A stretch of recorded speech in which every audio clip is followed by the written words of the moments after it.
प्रावधान बजट में किया गया है। इसमें कोई दो राय नहीं हो सकती कि यह बजट एक विकासोन्मुख, प्रगतिशील और बिहार के हितों का ख्याल रखने वाला बजट है और स्पष्ट रूप से बिहार जो दशकों से उपेक्षित रहा था, केंद्रीय बजट दशकों पहले से जो आते रहे हैं उसमें लगता था जैसे बिहार इस देश का हिस्सा ही नहीं है। और हम तो धन्यवाद देते हैं प्रधानमंत्री जी को और वित्त मंत्री श्रीमती निर्मला जी को, जिन्होंने पिछले वर्ष से खास तौर से, पिछले वर्ष के बजट से खास तौर से उन्होंने बिहार की सुधि ली है और बिहार को विशेष मदद करने की शुरुआत की है।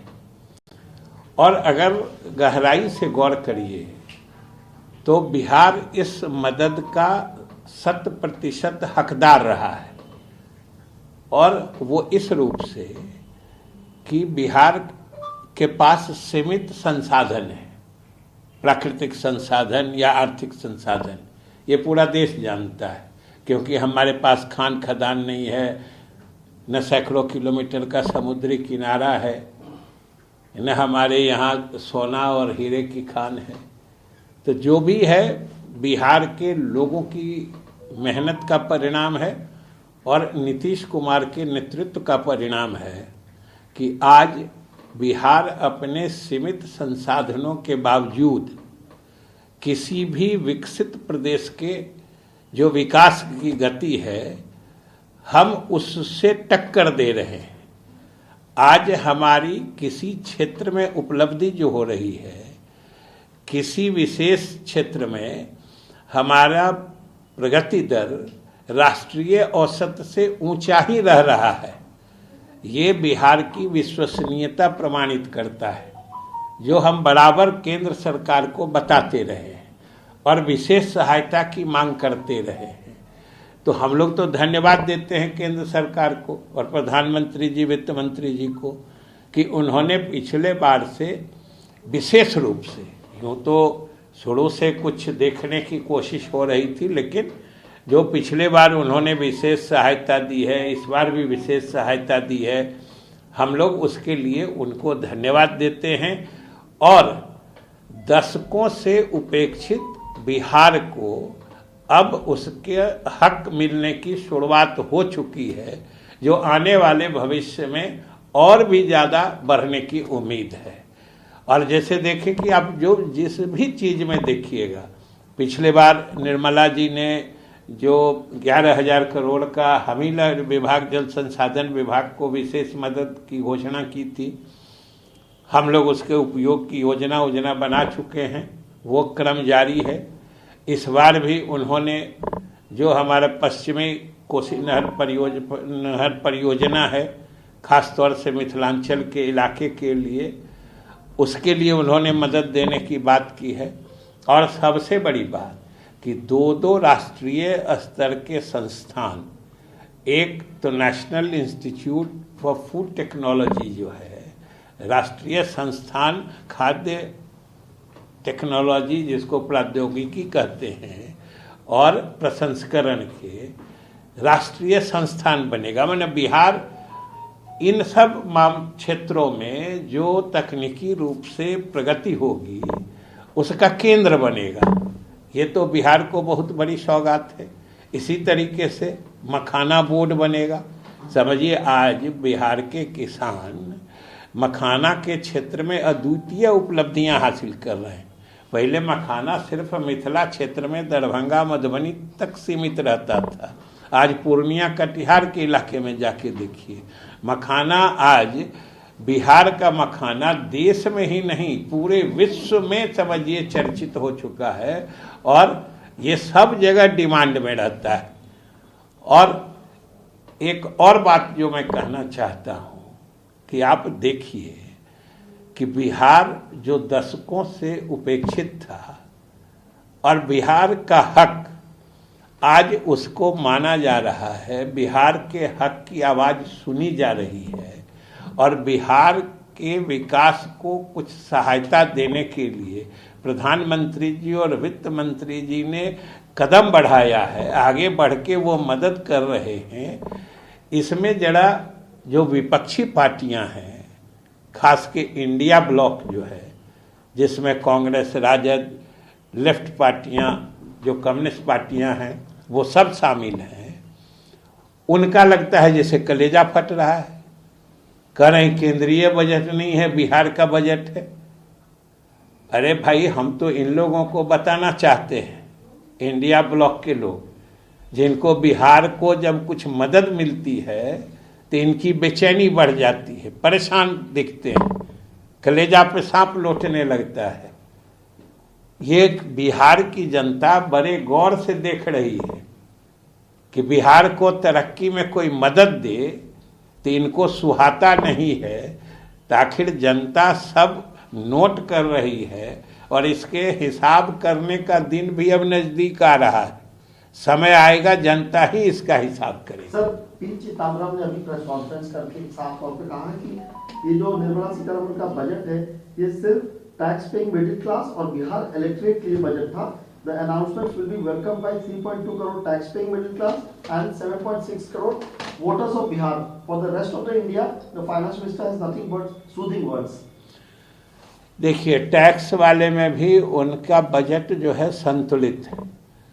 वो टैक्स लगा के या टैक्स के हिसाब से भी जो उनका प्रपोजल्स है, वो सिर्फ और सिर्फ इस देश के संपूर्ण और समेकित विकास के लिए है और संतुलित बजट है। ऐसा नहीं है जो कोई टैक्स का वो लंबी खाई है। और बिहार को अगर मदद मिली है, वही तो हम कह रहे हैं कि बिहार को जब मदद नहीं मिलती थी, आज आखिर बिहार ने अपने सीमित संसाधन में सबसे तेज गति से तरक्की करके बता दिया है। हम लोगों ने प्रधानमंत्री और गृह मंत्री के सामने कहा कि देश की जो प्रगति की औसत रफ्तार है, हम उससे कहीं आगे रहते हैं और फिर भी हम गरीब हैं। तो ये तो स्पष्ट रूप से हमारा केस बनता है, हमारा मामला विशेष मदद का बनता ही था। किन्हीं को इसमें भी राजनीति और चुनाव दिख रहा है, तो क्या चुनाव अगर सामने है तो बिहार के मदद का हक मारा जाता है क्या? ये नहीं समझ में आ रही है बात। और ये मदद तो पिछले ही बार से शुरुआत हो चुकी थी। इसलिए ये सब इनके बिहार के प्रति जलन है।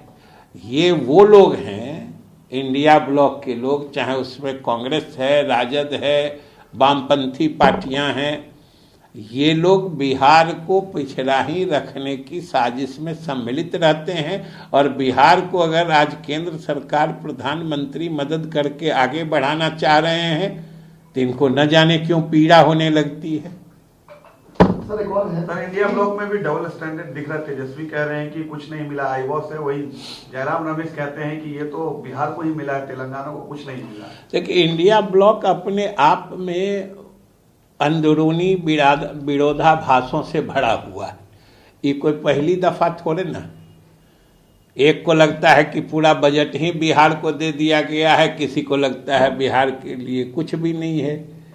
ये तो उनके अंदरूनी कलह का सिर्फ समझिए कि प्रदर्शन है कि चाहे कांग्रेस हो, राजद हो, उन दोनों के बीच में कोई समझदारी नहीं है, या इंडिया ब्लॉक के किसी पार्टी से किसी की कोई समझदारी ही नहीं है।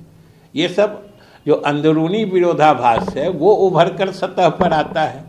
और बिहार की जनता ने अपनी मेहनत से नीतीश कुमार के नेतृत्व में अपना हक केंद्र सरकार के सामने उजागर किया और प्रधानमंत्री और वित्त मंत्री ने बिहार के साथ सहानुभूति दिखाई है, जिसका बिहार को हक था।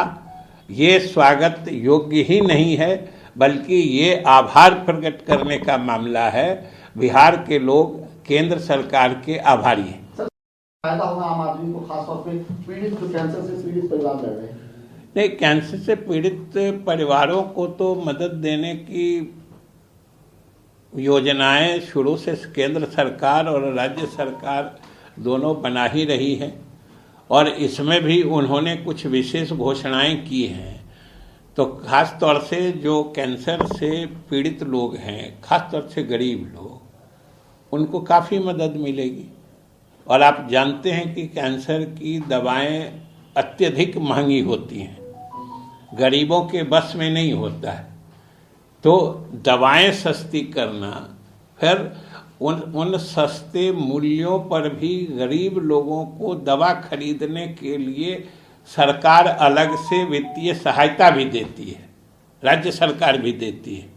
तो इसलिए ये तो आवश्यक चीज़ है।